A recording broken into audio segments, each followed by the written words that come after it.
আসসালামু আলাইকুম বন্ধুরা, কেমন আছেন? আশা করি ভালো আছেন। আমি আজকে বানাবো আমড়ার আচার। আমি এখানে 1 কেজির মতো আমড়া নিয়েছি। প্রথমে আমড়াগুলো ছিলে ভালো করে ধুয়ে নিব, তারপরে টুকরো টুকরো করে কেটে নিব।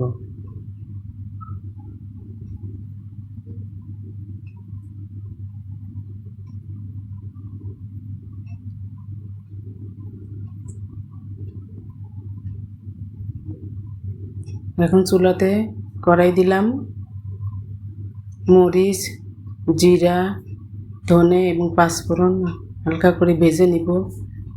যখন সুন্দর গন্ধ আসবে তখন ভাজা হয়ে যাবে। হয়ে গেছে ভাজা। সাথে সরিষা দিলাম।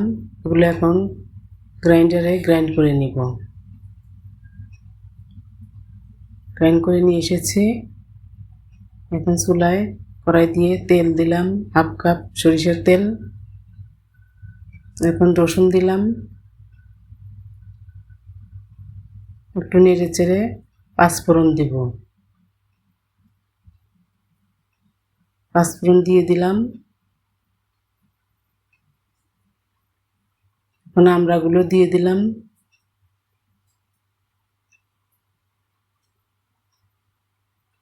একটু নেড়ে চেড়ে হলুদ গুঁড়া দিলাম, মরিচ গুঁড়া দিলাম, লবণ দিলাম এবং মশলার গুঁড়া দিলাম 2 চামচ। এখন ভালো করে নেড়ে চেড়ে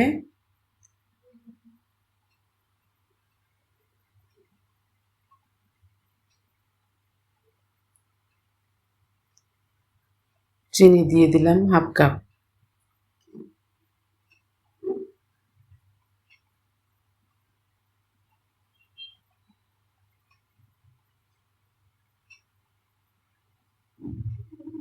ঢাকনা দিয়ে ঢেকে দিয়েছিলাম। এখন দিলাম তেঁতুলের পাল্প।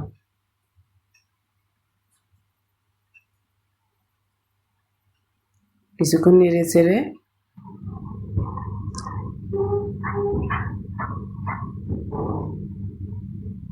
এক চামচ মশলার গুঁড়ো দিয়ে দিলাম। নেড়ে চেড়ে ভিনেগার দিয়ে দিলাম। এখন আমার আচারটা হয়ে গেছে। বন্ধুরা, আমার আচারটা যদি ভালো হয় লাইক দিবেন, কমেন্ট করবেন, শেয়ার করে পাশে থাকবেন। আল্লাহ হাফেজ।